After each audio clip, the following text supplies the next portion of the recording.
레위기 23장 17절 말씀. 너희 처소에서 에바 10분 2로 만든 떡 2개를 가져다가 흔들지니 이는 고운 가루에 누룩을 넣어서 구운 것이요 이는 첫 요제로 여호와께 드리는 것이며. 네.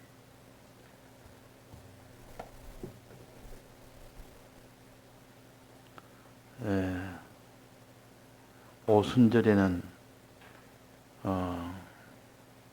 이런 행사를 꼭 하도록 했습니다. 너희 처소에서 에바 10분이라는 이 가루로, 밀가루로 떡 2개를 가져다가 흔들어라. 이때 떡은 고운 가루에 누룩을 넣어서 구운 것이라 했습니다. 그러니까 어떤 떡을 드리느냐, 누룩을 넣어서 드리느냐, 누룩을 넣지 않고 드리느냐. 이 6월절과 무교절 때는 누룩을 넣지 않는 떡을 여기서 하나님 앞에 드리는 이 제사를 지냅니다. 그러나 여기 오순절에는 누룩을 넣어서 구운 떡을 드려야 된다. 누룩을 넣고 안 넣고의 차이는, 누룩은 좋은 것일 때는 넣어야 되고 나쁜 것일 때는 제해야 됩니다.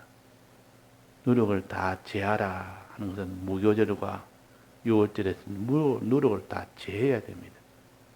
그때 누룩은 나쁜 것을 말하고 누룩을 넣어서 하나님 앞에 드리라. 이때는 좋은 것을 말합니다.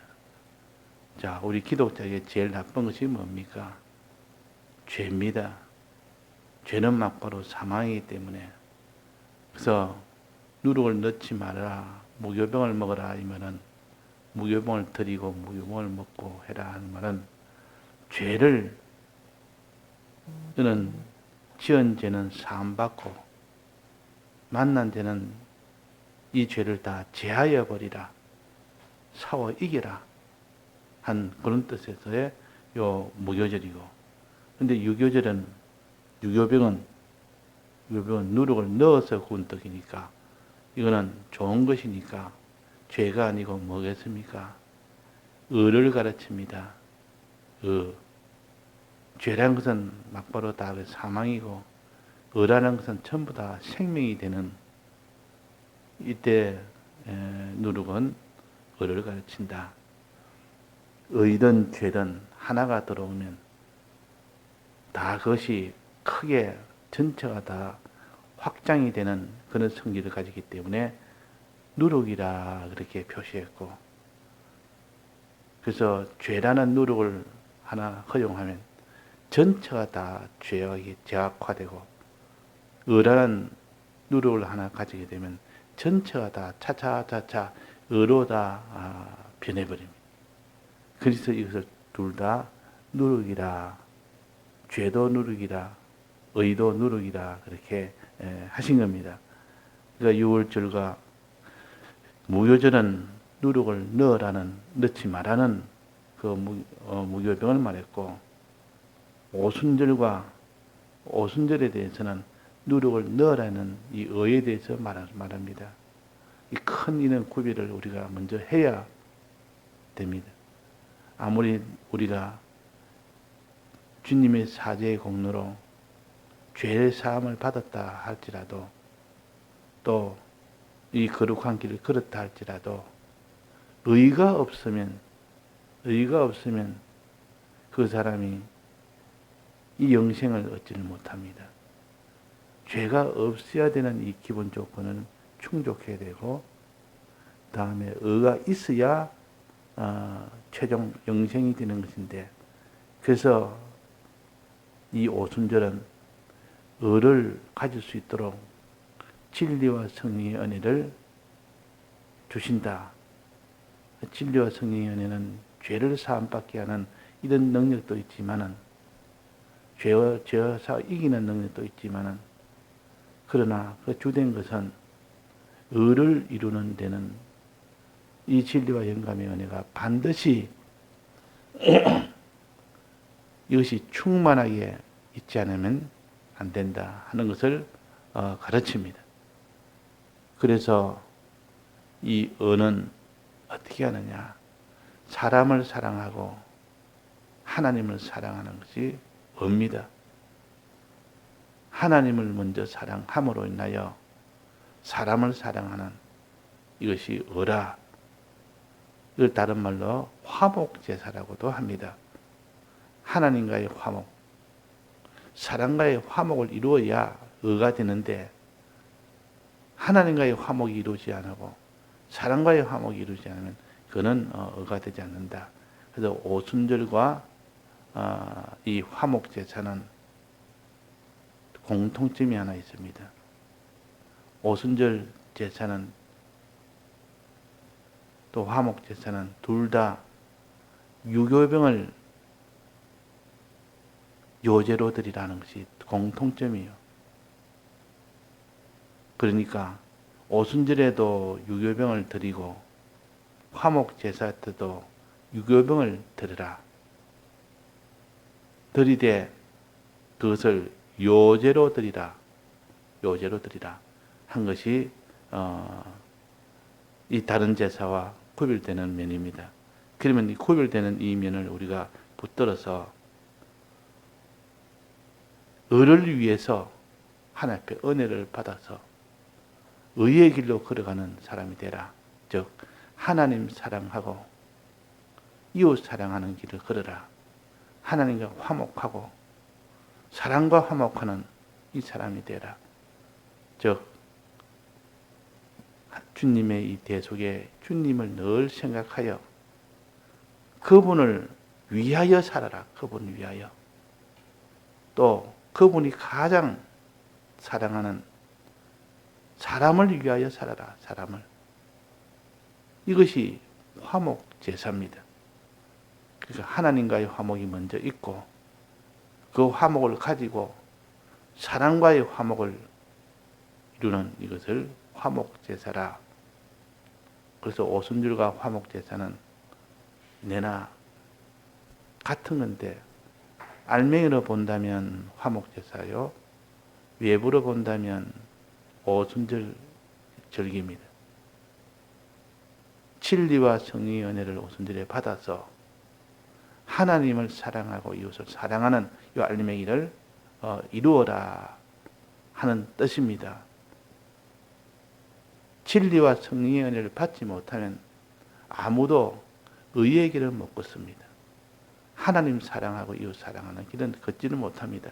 그래서 이 진리와 성령의 은혜를 받되 충만히 받는 사람이 되었을 때 비로소 화목 제사를 드릴 수가 있다.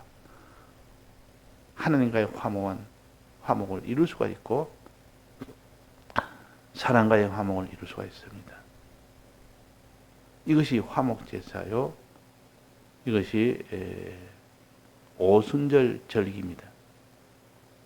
그 앞에 있는 유월절과 무교절의 절기는 죄에 대한 겁니다. 죄를 사함을 받고 죄에서 나오는 이것이 무교절이에요. 무교절. 그러니까 우리는 무교병을 먹는 이런 사람이 되라. 무교병으로 제사를 지내는 이 사람이 되라. 내나 이거는 이 죄에 대한 것이라. 이 죄를 내버려 두고는 그 사람은 영생을 얻지는 못하지 않습니까? 그러니까 이 유월절과 무교절을 먼저 드리고 그 다음에 오순절을 그 다음에 드려서 최종 마지막인 하나님이 약속하신 안보의 이 은혜를 받는 사람이 되라. 이 세상에서의 안보, 영원한 안보, 이 영원한 안보를 우리가 가지는 것을 영생이라 그러고, 이 세상에서의 안보는 사는 동안 하나님 앞에 참 소망 가운데, 기쁨 가운데 살도록 하는 이 은혜입니다. 그래서 믿는 사람이 이 세상 가운데 살 때 기쁘지 않으면 그런 문제가 있습니다. 여러 가지 환난 중에서도 기뻐할 수 있는 그 기쁨을 가지는 이것이 정상이요. 또 영원한 그 나라의 소망이 있기 때문에 영원한 안보, 이것을 또 소망하는 이것이 장막절이요. 그것이 수장절입니다. 수장절이라 할 때는 곡식을 창고에 집어넣는 것인데, 우리는 이것을 신령하게 해석하면 영원한 영생의 안보를 얻는 것을 가르칩니다. 또 장막절이라도 합니다. 장막절이라고도 하는데, 이 장막절은 이 땅에 사는 동안 하나님이 다 보호해 주신다는 뜻이요. 이스라엘 백성이 이 땅에 살 때 늘 장막을 중심으로, 장막이라면 두 가지인데, 하나는 하나님의 장막, 사람들의 장막. 이 사람의 장막은 하나님의 장막을 중심으로 그 주위에 거기서 떨어지지 않고, 그 하나님 장막을 중심으로 있을 때는 이 사람의 장막들이 보호를 받는다, 그 말입니다. 하나님의 장막 안에는 하나님이 계신 그 성막을 가르쳐서 장막이라 그렇게 할 때도 있고, 그 주위에, 성막 주위에 둘러선 그 성도들의 그 모든 장막들을 말할 때도 있는데, 하나님의 장막 안에 있을 때, 그 부분에 있을 때 하나님이 사람의 장막을 보호해 주신다. 우리가 늘 하나님과 가까이 너는 살 때 하나님이 너를 보호해 주신다, 그 말입니다. 그래서 이스라엘 백성이 자기네들의 장막을 칠 때는 반드시 성막을 먼저 짓고 그 주위에 동서남북으로 나누어서 그 위치가 딱 정해져 있습니다.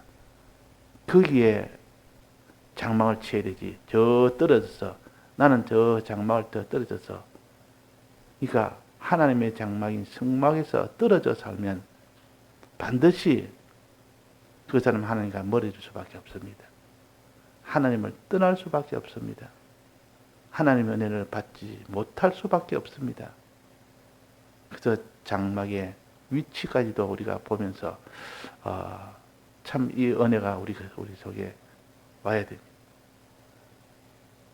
이스라엘 백성이 하나님의 장막을 성막이라 하고 다른 말로 하면 회막이라고도 합니다.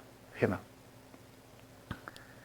회막이라는 것은 이스라엘 백성이 하나님이 부르실 때에 다 모이는 곳이 회막이라. 하나님이 뭐 중요한 일이 있을 때 발표하거나 이런 분 알려야 될 때는 꼭 회막 문 앞에 서서 그랬습니다. 내나 성막이요. 내나 하나님의 장막이요. 회막 문 앞에 서서 하나님이 발표를 합니다. 내 말을 들으라. 그만큼 하나님이 우리에게 알려줄 중대한 말이나 필요한 말씀은 항상 회막문 가까이에 있는 사람들이 그 말씀을 들을 수가 있습니다.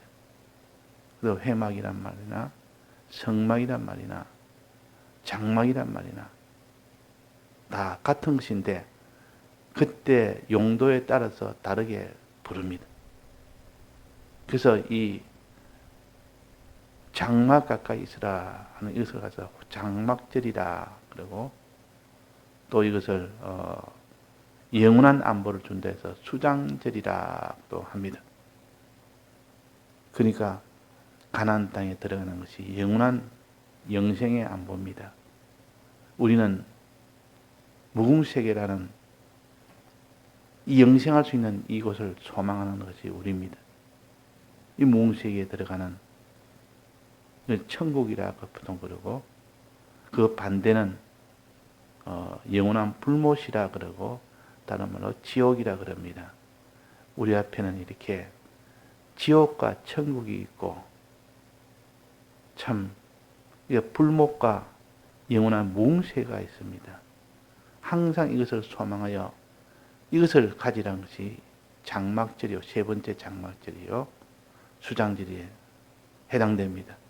소망에 이것을 가지라. 소망으로 가지라. 그러나 오늘은 두 번째인 오순절을 통해서 배웠지 않습니까?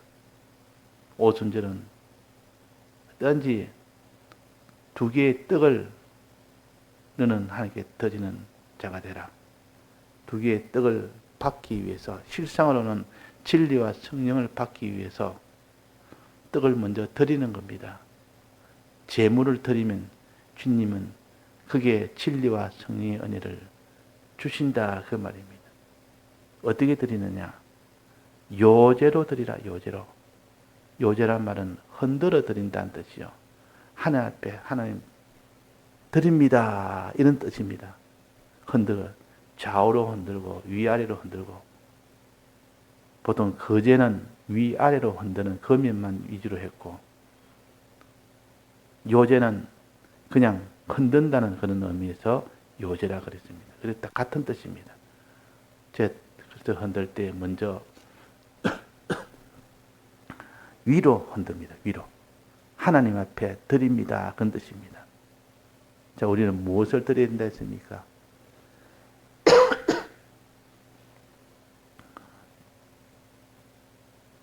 우리가 드려야 되는 것은 예배와 기도를 드려야 된다.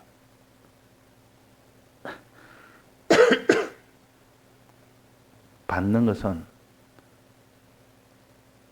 하나님 앞에 드렸다가 재물을 당기는 겁니다. 밑으로 내려놓는 겁니다. 내가 받는 것이요. 받는 것은 무엇을 받습니까? 우리는 진리와 성령의 은혜를 받아야 됩니다. 우리가 먼저 드릴 때 주님은 주십니다. 그래서 드리고 받는 것, 이것을 요제라. 드리고 받는 것. 하나님 앞에 어떤지 예배와 기도를 드리는 사람이 되면 하나님이 진리와 성령의 은혜를 주신다는 뜻이요. 또 그 성령을 받아서, 진리를 받아서 어떻게 합니까? 제사장이 그것을 가지고 요제로 드린 것은 항상 제사장이 먹는 겁니다. 제사장이 먹는 것이지 그것을 뭐 불에 태우거나 버리거나 이렇게 하지 않습니다. 제사장이 정결한 곳에서 저 번제단 옆에서 먹는 겁니다. 또 가족이 집에서 또 남은 것을 또 다 먹는 겁니다. 그래서 요제로 드리는 것은 다 제사장의 몫이라. 이건 제사장이 먹는다는 뜻이죠. 먹는다는 것은 행한다는 뜻입니다. 먹고 마시는 것은 믿고 행한다는 뜻입니다. 마시는 것은 믿는 것이고 먹는 것은 행하는 것인데, 제사장이 먹으니까 행해야 된다. 진리와 성령의 은혜를 받았으면 그걸 가지고 이제 행하도록 해야 된다. 그 말이에요. 행함의 최종 마지막, 그게 완성이 있기 때문에. 그래서 믿음을 온전케 하는 것이 행함이라. 그래서 요제란 것은 세 가지. 첫째는 하나님 앞에 드리는 제스처, 또 하나님 앞에 받는 제스처, 또 세 번째는 먹는 제스처. 요 세 가지 제스처를 우리가 신령한 뜻으로 해결한다면 주님 앞에 항상 예배를 드리고 기도를 드리고, 예배 드릴 때 말씀의 은혜가 오고 성령의 은혜가 옵니다. 기도할 때 성령의 은혜가 온다 그러면 이 성령의 은혜를 받아서 이제는 그 사람이 뭘 해야 됩니까? 먹어야 된다. 행해야 된다. 그 말이에요. 행해야 된다. 이것을 가르치기 위해서 요제라는 그 제사법을 이게 상징으로서 구약 백성에게 하도록 한 겁니다. 우리 신약 성도들은 이 뜻을 깨달아서 우리가 실제로 그런 일을 하도록 해야 우리에게 은혜가 되고 우리에게 필요한 일이 됩니다. 그래서 유교병을 드리라는 이 뜻도 유교병과 무교병의 차이점을 우리가 바로 알아서 죄는 없애고 은은 너는 가지라. 그래서 창세기 1장에 보면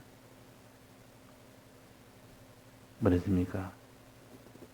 혼돈하고 땅이 혼돈하고 공허하며 흑암이 깊음 위에 있고 할 때 흑암이 깊음 위에 있게 하면 죄가 가득하고 그러면 또 공허하며 의가 없고 그러면 의가 있어야 될 의는 없지 없어야 될 흑암이 가득하고 깊단 말은 가득하단 말이에요. 그런 인생의 모든 사망의 것들이 먼저 있었다. 여기에 빛이 왔다. 주님의 대속의 은혜와 진리와 성령의 은혜가 그 다음에 빛으로 왔다. 주님의 대속이 왔다. 그 말. 성령과 진리의 은혜가 왔다는 뜻이요. 그러니까 우리가 곳곳에 성경의 곳곳에는 이런 것을 다 죄와 의를 알려서 너는 죄 없는 자가 되고 의가 있는 자가 되라. 죄가 있어서 문제되고 의가 없어서 문제되고 즉 공허하며 의가 있어야 될 자가 의가 없다고 말이야. 흑암이 깊음이 있고 죄가 없어야 될 자가 죄가 있단 말이야. 그래서 거기서 빛이 필요한 겁니다.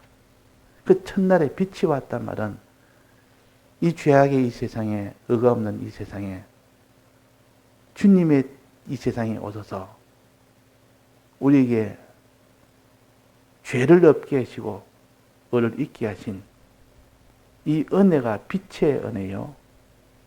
예수님의 은혜입니다. 진리와 성령의 은혜요. 대속의 은혜입니다. 그러니까 우리가 이 창세기의 1장의 이 말씀에 근거해서 너희는 세상의 빛이라. 우리는 빛 자체는 아니고 예수님이 우리의 빛이고 우리는 그 빛을 받아서 빛을 받은 자라. 그래서 우리가 빛이란 뜻이지 우리 자체가 먼저 빛은 아닙니다. 주님이 빛이라. 그러니까 해는 자체의 발광이고 달은 해의 비침에 그 빛이 반사돼서 나오는 것이 달입니다. 별도 그렇고. 그러니까 똑같은 빛이라도 주님은 원빛이요. 우리는 원빛을 받아서 빛이 된 빛으로 발광하는 빛나는 그런 빛입니다. 그런데 원빛이 없으면 아무리 많은 달이 있고 많은 별이 있다 할지라도 그는 빛나지 않습니다. 그 은택을 입은 자는 그 해의 빛이 다 은택을 입어서 전체가 다 별도 빛나고 달도 빛나는 겁니다. 주님의 이 대속을 입은 자는 주님이 빛이 나듯 영광스럽듯 우리도 다 영광스럽게 된다. 죄 없게 되고 의가 있게 되는 이걸 통하여 됩니다. 그 죄 없으려면 주님이 대신 죄값을 받아야 되고 의가 있으려면 주님이 죽기까지 우리를 위하여 의를 행해야 되는 이 공로가 있기 때문에 우리는 죄 없는 의인이 될 수가 있는 겁니다. 예, 다 같이 통성으로 기도하시다가 자주 하시겠습니다.